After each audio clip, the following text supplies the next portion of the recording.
हमारे साथ हैं आज दो आदिवासी विधायक जो हमेशा से विधानसभा में गूंज बनाए रखते हैं, मुद्दों की बात करते हैं। इस बार किन मुद्दों पर बात करेंगे, मेज थपथपाएंगे आप इस बार? सबसे पहले तो आपके न्यूज चैनल को धन्यवाद जो आप इस विधानसभा के आगे कवरेज कर रहे हो उसके लिए। हमारे जहाँ तक राजस्थान विधानसभा की बात आए तो हम राजस्थान के दक्षिणी राजस्थान से आते हैं और हमारे वहाँ पे सबसे ज़्यादा शिक्षा के अंदर देखा जाए तो जो विद्यालयों के अंदर कक्षा की आवश्यकता है वो नियमों अनुसार वो नहीं है।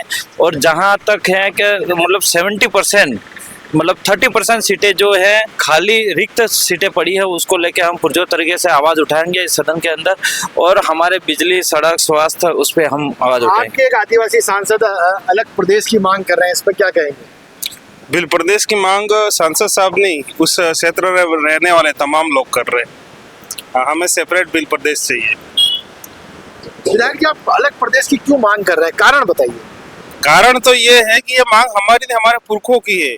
बरसों से ये मांग चलती आ रही है और इस मांग को हम अनवरत आगे चला रहे, बढ़ा रहे हैं। और जब तक हमें बिल प्रदेश नहीं मिलता, इस मांग को हम देखो बिल प्रदेश के बिल प्रदेश बन जाएगा, राजस्थान प्रदेश से अलग होकर नया बिल प्रदेश बन जाएगा, क्या वहाँ का विकास हो देखो जाएगा? बिल प्रदेश भी हमारे देश के ही राज्य को हम बनाना चाह रहे हैं। हमारे 3 राज्य हैं, 4 राज्य हैं, महाराष्ट्र, गुजरात और मध्य प्रदेश और राजस्थान। इन तीनों की विधानसभा के आंकड़े उठा के देखो आप, तो तीनों के बीच का जो था वो पहले बिलखंड के नाम से जाना जाता था, लेकिन तीनों 4 भागों में बांटा गया। राजस्थान को अलग बांटा गया, गुजरात को अलग बांटा गया, मध्य प्रदेश और महाराष्ट्र, चारों को टुकड़ा करा गया। इस वजह से हमारे न तो राजस्थान विधानसभा में हमारी पूरी तरह से आवाज सुनी जाती है, न गुजरात की विधानसभा में आवाज सुनी जाती है, न महाराष्ट्र की विधानसभा में आवाज मतलब सुनी जाती है। इस कहीं न कहीं हमें ये लगता है कि हमारा राज्य अगर बनेगा तो हमारी आवाज को सुना जाएगा और हमारे क्षेत्र का विकास हो सकता है। शिक्षा मंत्री मदन दिलावर ने कुछ बोला था कि आदिवासियों के लिए कि ये आदिवासी है ही नहीं, आदिवासी है नहीं, आदिवासी हिंदू नहीं है, यूं बोल रहे हैं। आदिवासी हिंदू नहीं, आदिवासी नहीं बोला, एक तरह से आदिवासी नहीं, आदिवासी हिंदू नहीं है ये हम कह रहे हैं। वो बता रहे थे आदिवासी हिंदू है, हम कह रहे हैं कि हम धर्म पूर्वी आदिवासी है। जब धर्म ही नहीं आया था इससे पहले आदिवासी एक अलग सा समुदाय है। ये है ये सरकार के काम काजों के ऊपर आपका क्या कहना है?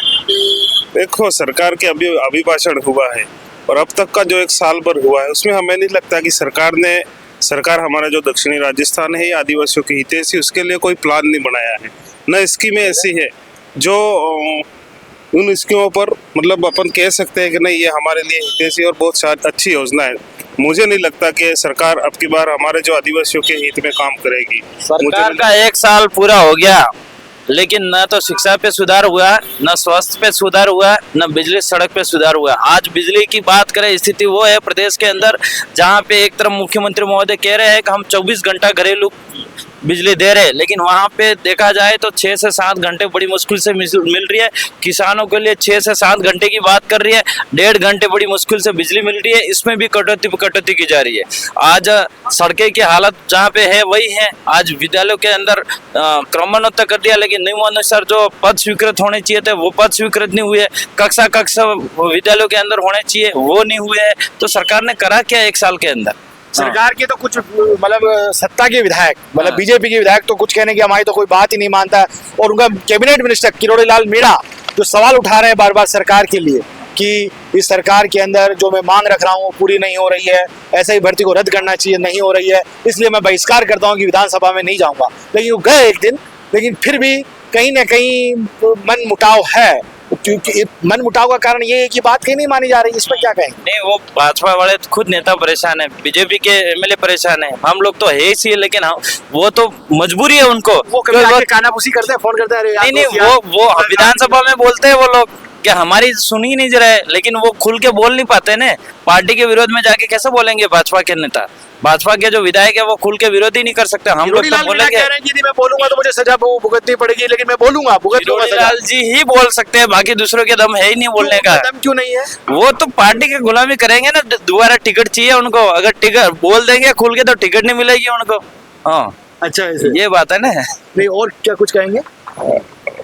और तो देखो, अभी भाषण चलेगा, विधानसभा चलेगी, हम हमारी तरफ से कोशिश करेंगे कि अपने क्षेत्र के लिए जितने भी पुरजोर से जो मुद्दे रखने हम रखेंगे, चाहे शिक्षा हो, स्वास्थ्य हो, पानी हो और हमारा एक सबसे बड़ा मुद्दा उधर का ये है कि हमारे जो लोग हैं उनको रोजगार नहीं मिल रहा, ये लोग पलायन करके गुजरात जाते हैं। तो सरकार से हम डिमांड रखेंगे कि कुछ ऐसे अवसर पैदा करे कि हमारे लोगों को अन्य राज्यों में जाकर के मजदूरी नहीं करनी पड़े। कितने चले। नंबर देंगे इस बार सरकार को, क्योंकि पहले भी रहे हैं यहाँ विधायक, पहले भी मतलब कितने कांग्रेस में का से वोट किया। कितने में से हैं? कितने में से 10 का ही पूर्णांक रखते 10 में थे। से 1 नंबर भी नहीं दूंगा, 0 नंबर दूंगा मैं। फिर आप देखो हाँ यही वही तो नंबर वही क्या मानो दो? वही मानो। हाँ? नहीं दिया है। भाई 1 साल के अंदर कुछ नहीं दिया। क्या आसपुर क्या विशेष तौर हमारे पे? आसपुर विधानसभा में बजट में एक लाइन तक नहीं आई वहाँ पे। हाँ, आज बजट राज्यपाल के अभिभाषण हुआ, वहाँ पे आदिवासी का नाम तक नहीं आया यहाँ पे। मुख्यमंत्री भजन लाल शर्मा ने जब अल्बर्ट हॉल के वहां शपथ ली थी तो उन्होंने बोला कि मैं किसी के साथ भेदभाव नहीं करूंगा, मेरे अरे पक्ष भेदभाव तो बराबर होगा। राज्यपाल अभिभाषण में भी देख सकते हो, जो गवर्नमेंट का राज्यपाल का अभिभाषण है पूरा, उसके अंदर ही भेदभाव दिख रहा है। पहले बजट में भी भेदभाव करा गया, कई का बोलते कुछ और है और करते कुछ अलग है। आपकी जनता को अवगत करा दिया कि सरकार ऐसा कर रही है, बिल्कुल बार बार अवगत करा रहे हैं हम तो, आपके मीडिया के माध्यम से भी अवगत करा रहे हैं। तो जनता ने क्या कह के भेजा है? जनता तो 2028 में और सबक सिखाएगा। हम 4 विधायक आए हैं, अगली बार हम 2028 के अंदर 13 से 14 विधायक आएंगे। यहाँ के ट्राइबल जो हमारा मंत्री है वो भी लेके जाएंगे हम। हाँ, पूरा? टीएडी का मंत्री तो आज टीएडी मंत्री के पास 1500 करोड़ रुपया बजट है, जब टीएसपी एरिया के अंदर यूं देखा जाए तो अगर 1500 करोड़ 1500 करोड़ रुपया का बजट अगर धरातल पर लगे तो मैं मानता हूं कि प्रत्येक विद्यालय के अंदर कक्षा कक्ष की पूर्ति हो सकती है, और वहां पे जितनी भी सड़कें हैं अधूरी है वो सड़कें भी पूरी हो सकती है। जहां तक हमारे उस एरिया के अंदर पानी की डैम की आवश्यकता है, 4-5 पंचायत पे मिनी डैम बनाने के अगर प्रस्ताव भी लिया जाए तो वो भी काम पूरे हो सकते हैं। लेकिन 1500 करोड़ रुपया जो बजट है वो पूरी तरह से धरातल पे लागू नहीं होता है। कई सारे संस्था एनजीओ को दिया जाता है, 200 करोड़ रुपया, 500 करोड़ रुपया, 100 करोड़, 50 करोड़ इसकी खानापूर्ति कर देते हैं और बजट वो खत्म किया जाता है। सवाल पूछोगे विधानसभा में तो भागर की तरह हाल कर देंगे, ऐसा कहते हैं। हाँ। कौन? सत्ता पक्ष वाले। हाँ। दिक्कत नहीं है उसकी, इसकी कोई उसकी दिक्कत नहीं है। निकाल दे, कोई दिक्कत नहीं कोई दिक्कत नहीं है, बोलेंगे। निलंबन कर दे तो।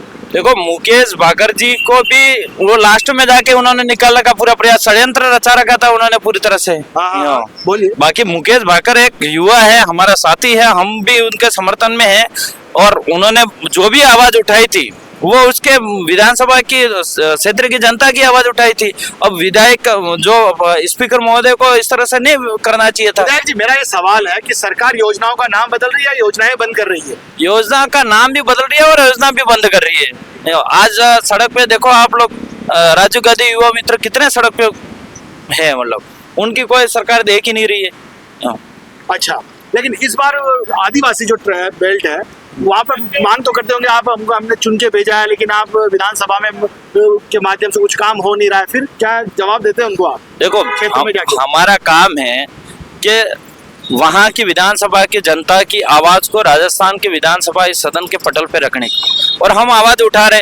रही बात विकास की बात है, हमारे एमएलए लैंड से कोटे के जो बजट है 5 करोड़ रुपया, वो पूरी तरह से हम हमारे हिसाब से हर विभाग के अंदर देने की कोशिश कर रहे हैं, जितना हो सके इतना लोगों को संतुष्ट करने का काम कर रहे हैं। और रही बात, चलो हम मान लेते हैं सत्ता में बैठे हुए बीजेपी के एमएलए उनके काम पूरे नहीं कर पा रहे, हमारी बात तो छोड़ो, वो लोग नहीं काम पूरे कर पा रहे।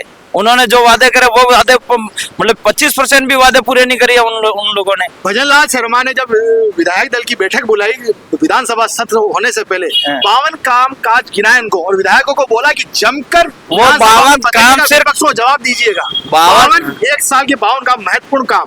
52 काम कागज में तो बोल रहे, लेकिन वो क्या धरातल पे बोल रहे काम? वो देखा क्या? धरातल पे तो काम दिख नहीं रहे उनके, सिर्फ कागज में नाम 52 आ गया, लिस्ट में नाम आ गया 52 काम भजन लाल जी सरकार ने कर दी, लेकिन क्या धरातल पे काम हो रहे हैं? क्या कुछ धरातल पे तो कुछ है ही नहीं। भाषण में तो भजन लाल शर्मा को भागीरथ बताया जा रहा है, भागीरथ राजस्थान। अरे वो बोलने में तो कुछ भी बोल सकते हैं, भाजपा के नेता झूठ बोलते हैं और जोर से बोलते हैं। बहुत बहुत शुक्रिया बातचीत। ठीक है।